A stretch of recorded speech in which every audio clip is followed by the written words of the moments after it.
The Watcher presents a web series, She-Hulk, Attorney at Law, episode 1। Super hero होना आसान नहीं है। हाँ, सच में ये कोई डायलॉग नहीं है। सुपर हीरो होने के कई नुकसान हैं, जैसे गॉचा। नोप, एक सुपर हीरो होना बहुत कूल है क्योंकि आपकी नॉर्मल बोरिंग लाइफ धमाकों से भर जाती है। सरप्राइजेस आपकी रातों की नींद उड़ा देते हैं और सबसे खास बात, आप एक ऐसे अनएक्सपेक्टेड एडवेंचर पर होते हैं जहां कभी भी कुछ भी हो सकता है। पर हाँ, ये बात गलत भी नहीं है कि किसी भी चीज की शुरुआत आसान नहीं होती, और मेरी भी कहानी कुछ ऐसी ही है। मेरा नाम है जेनिफर वॉल्ड्रेस और ये है मेरी टीम निकी, और ये इसे छोड़ो इसे रहने ही देते हैं, हमारी आपस में कभी नहीं बनती। तो मैं एक लॉ अटर्नी हूँ और इसके साथ ही एक हल्क भी। वैसे मुझे हल्क बने अभी 2 ही महीने हुए हैं। हाँ, पता है आप क्या सोच रहे हैं, यही ना कि एक फीमेल कैरेक्टर की आवाज़ लड़के जैसी क्यों है। तो बात सिंपल है। ए, इधर देखो, ज़्यादा चौधरी मत बनो क्योंकि मुझे लड़कियों की आवाज़ निकालनी नहीं आती और ना ही कोई मेरी गर्लफ्रेंड है जिससे मैं वॉइस ओवर करवा सकूँ। तो कहाँ थे हम? मुझे ये पावर्स 2 महीने पहले ही मिले हैं। इस बंदे को तो आप जानते ही होंगे, यह है ब्रूस स्लैश हल्क और मेरा कजन। माँ कसम, मुझे अगर पहले पता होता कि मुसीबत इसके चरणों में पड़ी रहती है तो मैं इसके पास कभी नहीं आती। खैर, हम आराम से बातें करते जा रहे होते हैं कि तभी एक स्पेसशिप अचानक हमारी गाड़ी के सामने आ जाती है और हमारा एक्सीडेंट हो जाता है। वैसे बाद में ब्रूस ने मुझे बताया था कि वो स्पेसशिप सकार वालों की थी जहां वो 2 सालों के लिए मेहमान था। वैसे इस बारे में डिटेल में उसने ज्यादा कुछ नहीं बताया था कि उसने 2 सालों तक वहाँ करा क्या था। वैसे वो सिर्फ यहाँ करने के आई थी, उसे हल्क से क्या काम था वो तो बैनर ही जाने।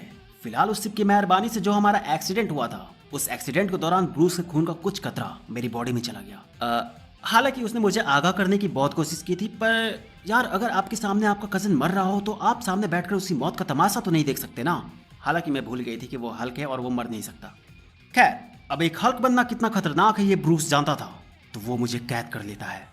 मजाक कर रही हूँ। वो मुझे ट्रेनिंग देता है, मुझे अपने पावर्स को कंट्रोल करना सिखाता है, वो भी उस लैब में जिसे ब्रूस और आप सबके फेवरेट आयरन मैन ने थैनोस की चुटकी बजाने के बाद मिलकर बनाया था। वाओ, वो सब कितना कूल था। हाँ, बस उसका कोई तरीका बहुत बचकाना था, जैसे कि ये टेस्टिंग के नाम पर खतरनाक ब्लेड्स के सामने फेंक देना, नींद में भोपू बजाकर छोटा मोटा हार्ट अटैक देना और जलन के मारे मुझे बीच से नीचे ढकेल देना।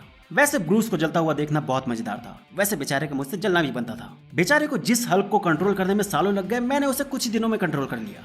वैसे नहीं, सच कहूँ तो मुझे हल्क को कंट्रोल करने की जरूरत ही नहीं पड़ी। मैं शुरू से ही हल्क बनने के बाद भी मैं ही थी। I mean it's natural for me. बेचारा ब्रूस, यहाँ तुम्हारा जलना तो बनता ही है। वैसे ट्रेनिंग के दौरान मुझे ये भी पता चलता है कि कुछ मामलों में मेरा हल्क ब्रूस के हल्क से बेटर है, क्योंकि चुटकी बजाने से हल्क को जो जख्म मिले थे वो मेरी खून से तुरंत ठीक हो जाते हैं। वैसे हल्क होने के कुछ साइड इफेक्ट भी हैं। अगर आपका गुस्सा आपके काबू से बाहर हुआ तो आप दूसरों के लिए खतरा बन सकते हो।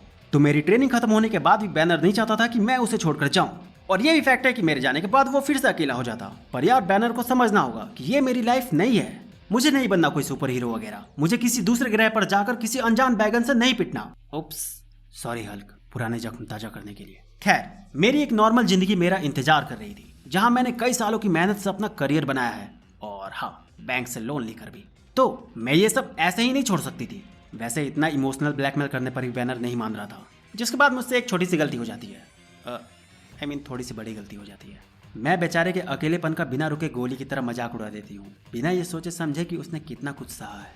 वैसे इसके बाद जो होता है वो काफी मजेदार था। हमारी गजब की लड़ाई होती है। पूरे टाइम वो मुझसे पिटता रहता है और आखिर में जीत मेरी होती है। ऑब्वियसली जीती तभी मैंने गजब कहा, हारती तब तो इस लड़ाई की जिक्र भी नहीं करती। खैर, हमारी इस लड़ाई से बैनर को भरोसा हो जाता है कि मैं अपने हल्क को संभाल सकती हूँ, जिसके बाद वो फाइनली मुझे अपनी नॉर्मल लाइफ में वापस लौटने की इजाजत दे देता है। पर बेचारा अंदर ही अंदर नहीं चाहता था कि मैं उसे छोड़कर जाऊं, क्योंकि मेरे अलावा उसका अपना और था ही कौन। तो ये थी मेरी हल्क बनने की जर्नी। वैसे अभी तक कुछ लोगों को छोड़कर किसी को नहीं पता था कि मैं भी हल्क हूँ, पर जैसा कि ब्रूस ने मुझसे कहा था कि हल्क का दूसरा नाम ही तबाही है, तो ठीक मेरे केस की सुनवाई के दौरान बीच कोर्ट रूम में पता नहीं ये कमीनी कहाँ से आ जाती है, जिसके बाद ना चाहते हुए भी एक सुपर हीरो होने की वजह से मुझे लोगों को बचाने के लिए बीच में कूदना ही पड़ता है, और बूम, मेरी आइडेंटिटी सबके सामने रिवील हो जाती है। और अब मेरी कहानी यहाँ से शुरू होती है। तो यार बस इस वीडियो में इतना ही। वीडियो कैसी लगी कमेंट करके जरूर बताना। और हाँ, एक जरूरी बात, ये वीडियो बस एक एक्सपेरिमेंट था। अगर इस वीडियो पर ठीक ठाक रिस्पॉन्स आए तभी इसका नेक्स्ट एपिसोड लाऊंगा। तो बाकी तब तक के लिए ऐसी और वीडियोस देखने के लिए चैनल को सब्सक्राइब करके बेल आइकन को प्रेस कर लो। तो मिलते हैं नेक्स्ट वीडियो में, तब तक के लिए बाय।